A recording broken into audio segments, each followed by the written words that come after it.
notice. He doesn't stand for baloney.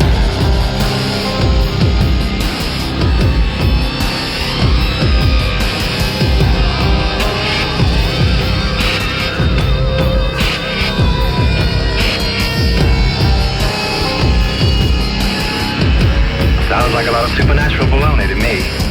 Supernatural, perhaps. Baloney, perhaps not.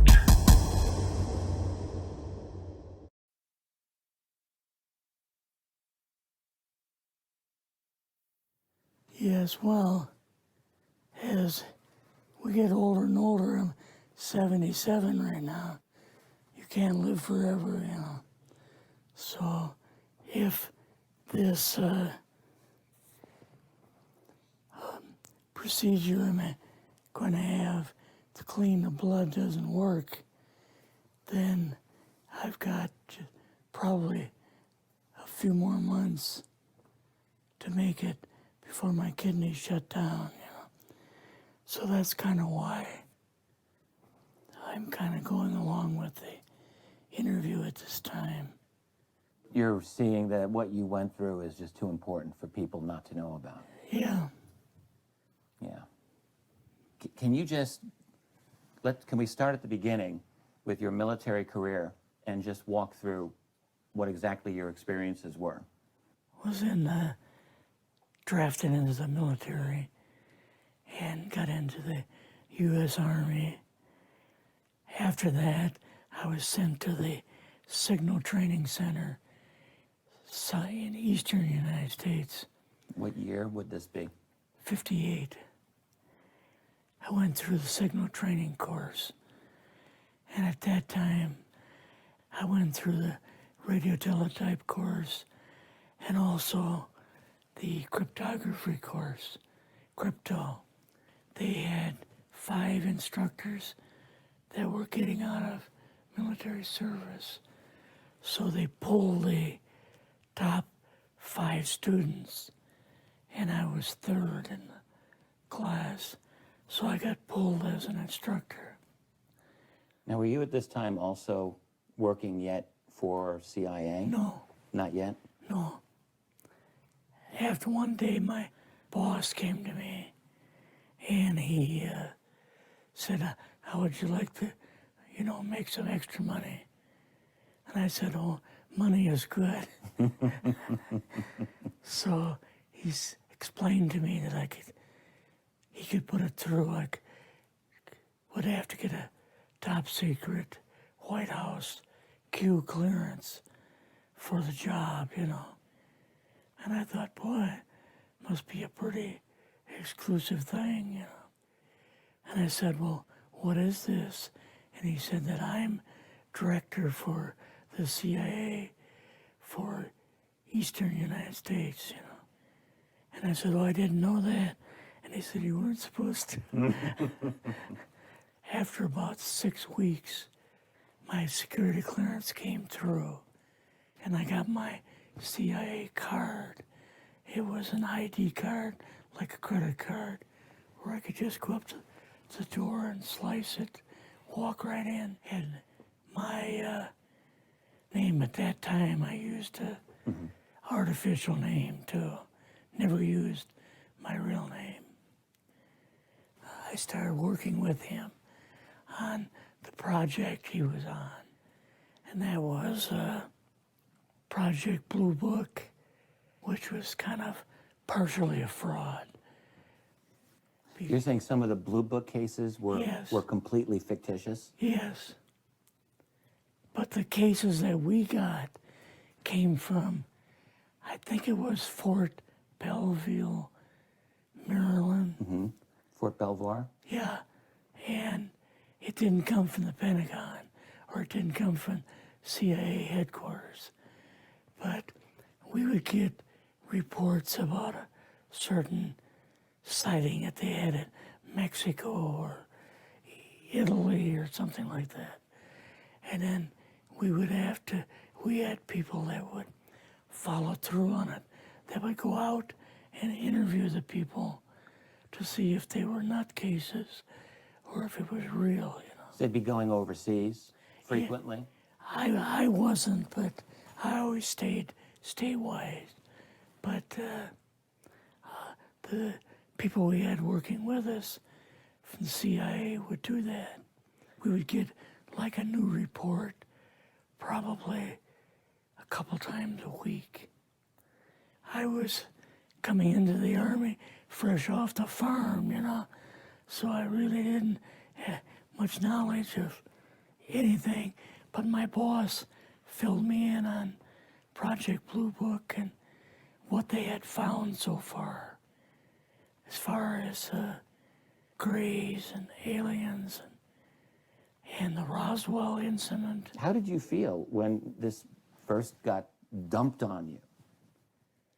When you first learned about this? I was just kind of overwhelmed with all of this, you know.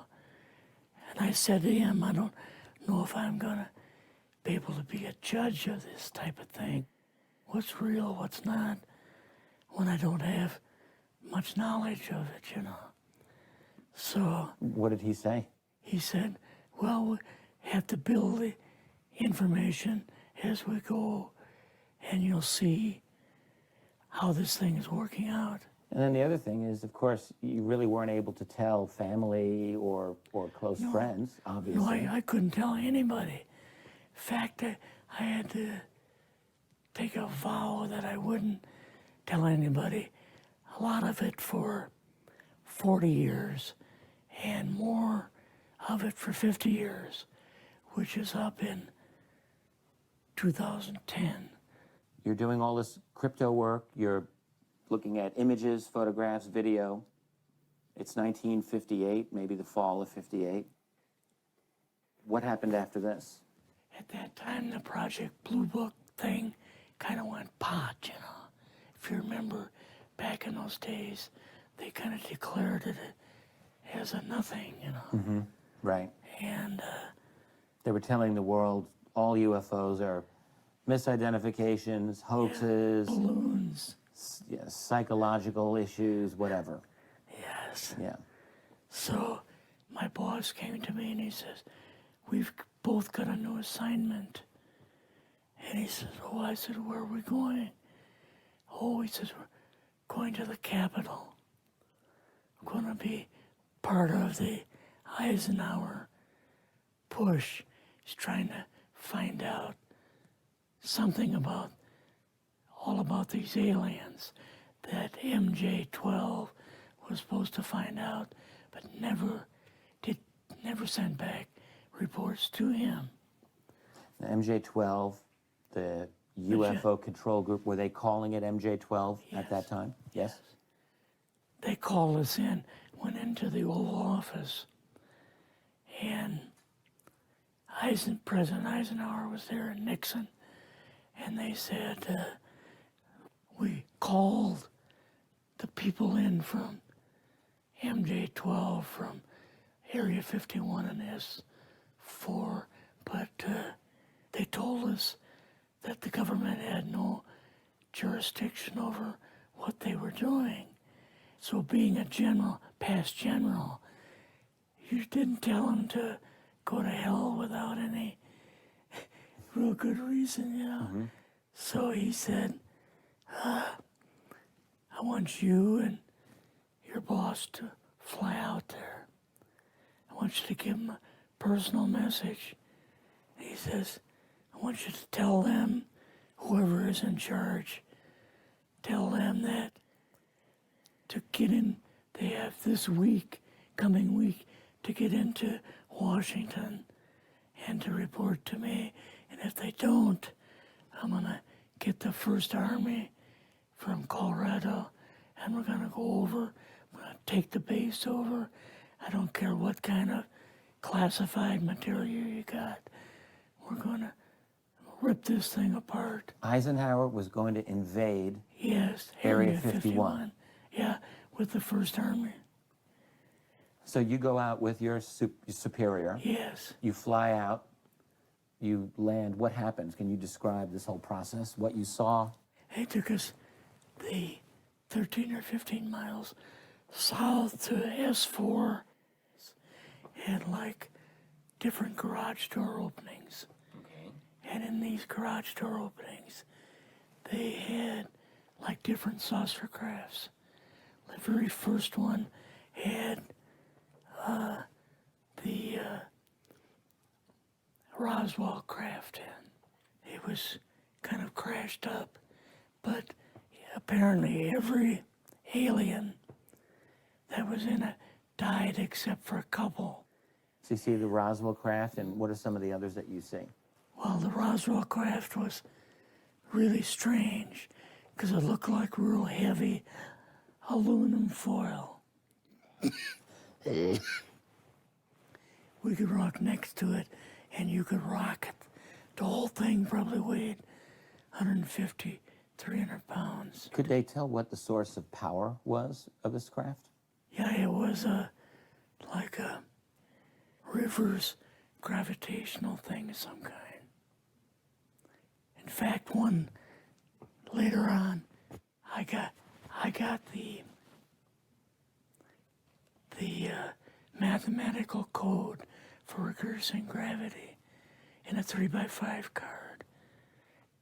I guess there are different types of grays and so on. How did you see that evidence? Well, at the later on at S4, we viewed the autopsy film, and then the colonel said, "What we've got in here is we're interviewing a gray alien." All right, right there. How did you feel at that moment? Well, I thought, boy, we had no idea we were going to see the real thing. All we saw was film. You had to have a little bit of heart racing at that Yes. moment. My boss was able to go in and had like a partial interview with him. So what did this gray alien look like? Could you describe him a little bit? This one looked a little bit oriental. So I'm just wondering if it looked almost human, what about this didn't look human? No, it didn't look human as far as the skin tone and basically the shape of it and the size. How was its head size compared with a normal human, for example? Brain was kind of a little bit bigger. And some of the nose was very, very small. And the ears were just like holes. Mouth was very small. Now, why were they bringing you out here at all, anyway, to see an alien? What was the point? To go back and tell the president they actually had one. So he did not know at this point No, if there was an alien No. at S4. no. What did you do then at Area? Were you done, or did you have other things to do at Yeah, so S4? basically we were kind of done, went back to Area 51. They took us into the main building, and there we saw a U-2, which of course we didn't know existed. And a model of the SR-71. Yeah, the Blackbird. So, but like I mentioned earlier, it was not a model of the current Blackbird, The later earlier Blackbird, version. but an early version. Did you go directly to Washington after this? Yes. Or did you go somewhere else? How did they get, did you fly regular airline or? We flew back to the commuter plane back to the air base, and then took President Eisenhower's Lockheed Electra back to Washington. You and your supervisor, Yeah. superior officer, and now you're meeting with the president? Yes. Can you describe this? Well, we met with him in, the second story of the old OSS warehouse building. And Eisenhower and Nixon were there, and also Hoover was there. So he asked us what was going on, and we told him about the alien and the whole situation, and the black projects and so on, and he was just totally shocked. He appeared for the first time to be worried, you know, like he was worried. I would think that Eisenhower would, I mean, he certainly knew that flying saucers were real. Yes. He knew that there were aliens. So I guess I'm just wondering, what would he have been, really surprised about? Surprised about the black programs. Eisenhower said, gotta keep this thing completely secret. You know, can't talk about this. Your actual name is, I mean, the name you grew up with, that was a different name than what you Yes. had in the... I never used it in the CIA at all. Now, what about today? You're going on the public record, and this is still sensitive information, even though earlier you talked about, security oaths that maybe expire after a certain period of 50 time, years. but you're still concerned. Linda Moultonow's phone call, her phone was tapped, and they got my phone number, and through the telephone company, they're able to find me, and so on. When they found you, what happened? I was going to a grocery store. Two guys in a black suits come out of a black Lincoln town car and came over to see me. And they told me that I better not publish anything or talk to Linda about any more things. So at that time, I did, I stopped. That was enough to intimidate you. Yes. Rather remain anonymous. Never show my face on anything. Really, thank you for doing this. Yes, this was, I guess, kind of a good idea because I feel much better having talked about it. I kind of feel like there's a load off my shoulders. Really? Because I had an awful lot of secrets that I had kept over the years.